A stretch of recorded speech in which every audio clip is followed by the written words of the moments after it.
This is the plaintiff, Michael Watson. He says he hired the defendant to make him 25 T-shirts with his original artwork printed on them.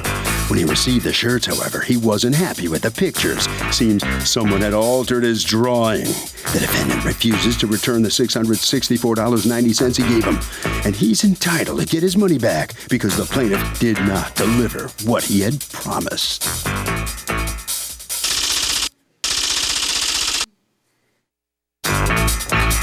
This is the defendant, Harvey Paulvin. He says the artwork the plaintiff presented them with was too complicated to reproduce on a T-shirt. So his designer had to do some work to make it fit on the shirt. He showed the plaintiff the finished proof before printing the shirts. The guy signed off on it. Now he's suing? He was shocked to receive this lawsuit. But shocked or not, he owes nothing. He's accused of not giving a shirt.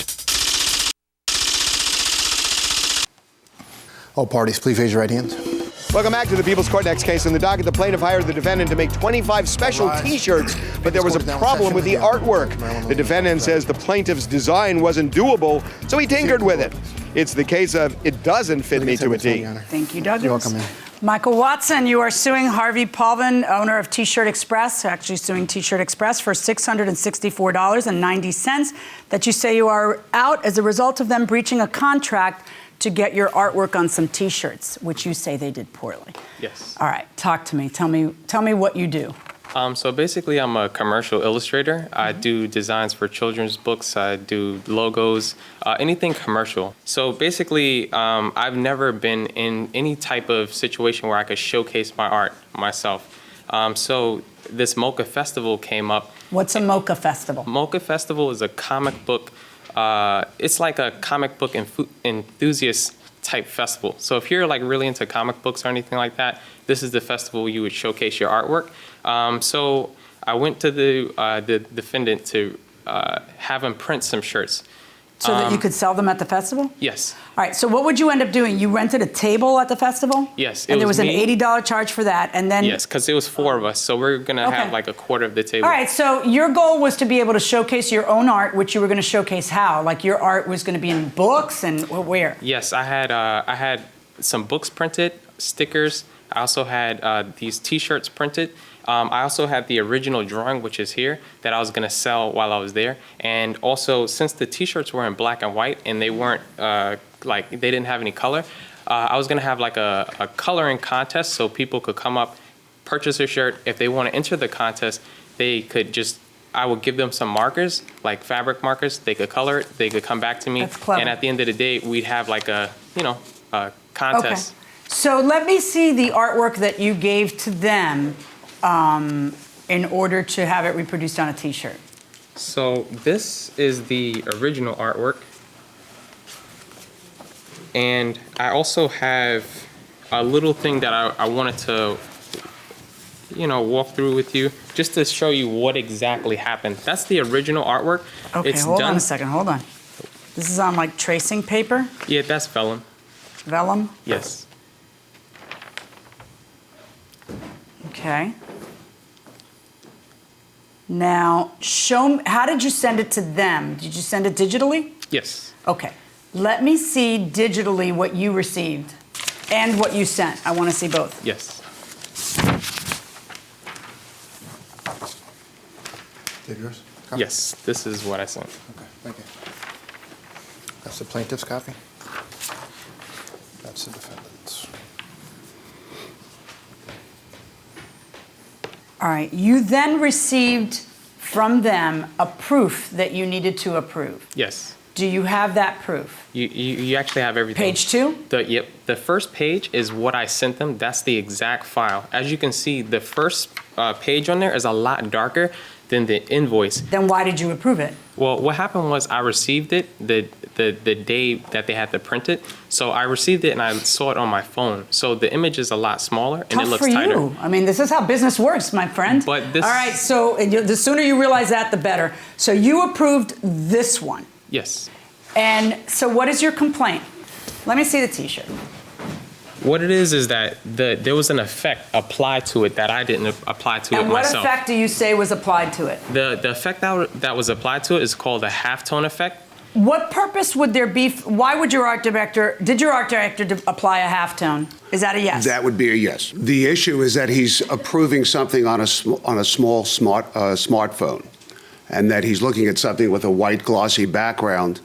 And he was explained very early on in the process, as a matter of fact, from moment one, that his artwork, of course, is fairly intricate, and he needed to make some revisions to it. My art director needed to make some revisions to it. We came to an understanding. I don't even think, though, that they made revisions. It looks, I mean, it's what it is just that instead of being a crisp, thin line, it's a little more, he calls it pixelated. Pixelated is correct. Right. This is a series of halftones and pixelations that go into making up this artwork in the transformation from his drawing onto a screen so that we can screen print it How do you onto do a that? I'm T-shirt. fascinated by this because I don't even know how this works. How does your industry do that? Well, of course, most art that we see these days is all done by computer. So it's called vector artwork. It's clean and crisp. You can downsize it, you can enlarge it to any size, and everything holds up beautifully. Hand-drawn items, whether they're in single color or multicolor, of course, come with its own issues, not problems, but issues, because these lines are not going to hold up well if we enlarge it to a certain point. We let the clients know about that as we... Because his was hand-drawn, of course. Correct. And so we let him know about that immediately. Michael went through a variety of updates and revisions, all showed in emails that I have here. And we went through the approval process. We printed them out. And of course, lo and behold, he's not happy with them. Right, and he's not happy because he feels that it's more pixelated on the T-shirt than it is in the approved drawing. Which was explained to him. As we explained. How do you explain that to your client? In no uncertain terms that... Is it in writing? No. Those are no uncertain terms. Because watch this. Did he explain that? Did anybody explain that to you? No, because the young lady, Trisha, who is his assistant, she asked me to go back, and that's why there were so many revisions, to darken up the lines so that they'd read better when they finally go to printing. So I did all of that. She said this was perfectly fine, and they took that to print, and I spoke with him. And then when I was speaking with him, he was saying that... But you actually canceled your appearance at the place. Yes. According to you, you didn't even go. Yes, I didn't go. Oh, because these are so bad? Yes, believe it or not. These are T-shirts. That was one of the many things you were going to do there. You had stickers. You had your artwork you were trying to sell. You were trying to show your art. Yes. Over the T-shirts? Oh, because this is supposedly so bad? Yeah, believe it or not, yes, it is, because... It's not my artwork. It's not the original piece that I gave them. They altered it without my permission. The original piece that you gave them was on vellum. How did they alter it? That's what I... It didn't translate crisply. I agree. But how did they alter your artwork? You make it sound like they did something like an affront to your artistry, because that's how artists are. But it's on cotton on a T-shirt. Like, you didn't think there'd be something lost in the process? No, it's not the process. Is this the best you guys can do? Like, there's no crisper line that can happen, or is it what he paid for? With additional either work by my art department or additional work from Michael, it could be better. So you've handed me an email that says, please darken this drawing and resend as a PDF. Did you darken the drawing and resend as a PDF? Yes, that's why the first drawing that you have is a lot darker than what they have in the invoice, because that's when that effect was applied. Your Honor, if I may, I have 3 other emails in front of me that go through the process over a few days of Michael enhancing the design. Let me see. Let me see what was said to him. So it was a process. It's a process, but the question, look, this is a contracts case for me. That's all it is, pure and simple. Does the client think he's going to get one thing and gets another? Is he justified in complaining, or was it explained to him? Now watch this. Did anybody explain that to you? No. No. All right. That's not the case. Well, I know, but I need that testimony. So am I going to see that in emails to him, or am I going to hear from a witness who says that they talked to him? Because that's not happening right now. This is the artwork. Please let me know if I formatted it correctly. Blah, blah, blah. Okay. There's nothing about the warning of your lines are so thin that please understand that there may be something lost in the translation on cotton.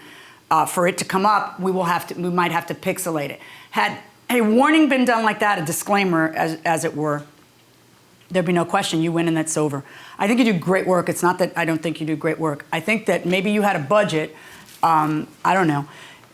I don't know if, I don't even think it's a budget issue. It's just a matter of communication, which is exactly what contracts is about. Yes. And if you tell the client, look, with this drawing, the lines aren't going to be crisp, understand that I'm going to have to halftone it.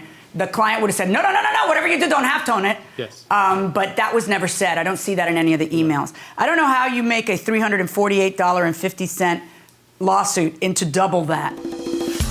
So the defendant goes ahead and tinkers with the artwork because he says the plaintiff's design wasn't doable, but doesn't tell him in advance. Is the defendant screwed?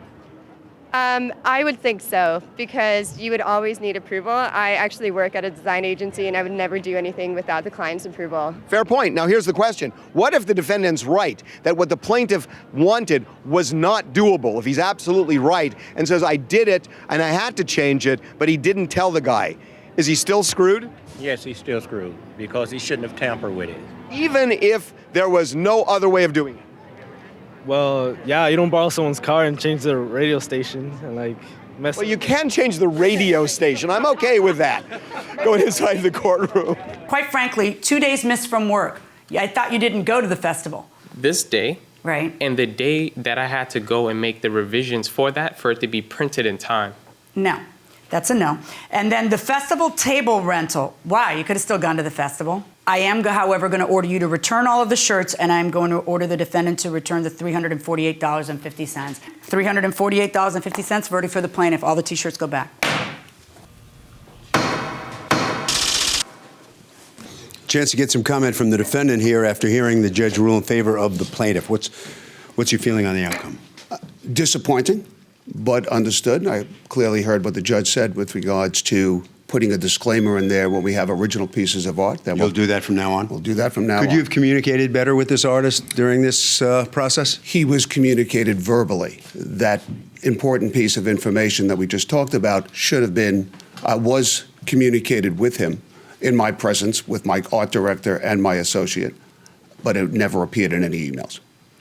All right, around the corner, your documents are waiting, and let's talk to the artist who didn't get everything he sued for, but you got something. Are you satisfied how it comes out? I'm insanely happy, yes. Insanely? Yes, because there was a lot of bad communication, and I think that the judge saw through him. Mm-hmm. And, you know. She said he does good work. No, he does. He does do insanely good work, but he just altered the work without my permission. Okay, how's it going? How's the career going? Do you regret not going to that festival? I do regret it, yes. I should have went. I mean, I would have only had like a few little things on my table, but maybe you know, other artists would have saw through that and said, hey, man, this guy's really good, and gave me an offer a chance or something like that. So you're going to be out there again soon? I'm definitely going to be out there, All right. yes. Harvey? Okay, this one's really simple. If you agree to do a job, you have to follow the specs. And if there's some problem with the specs, you got to go back to the person who hired you and say, let's work it out.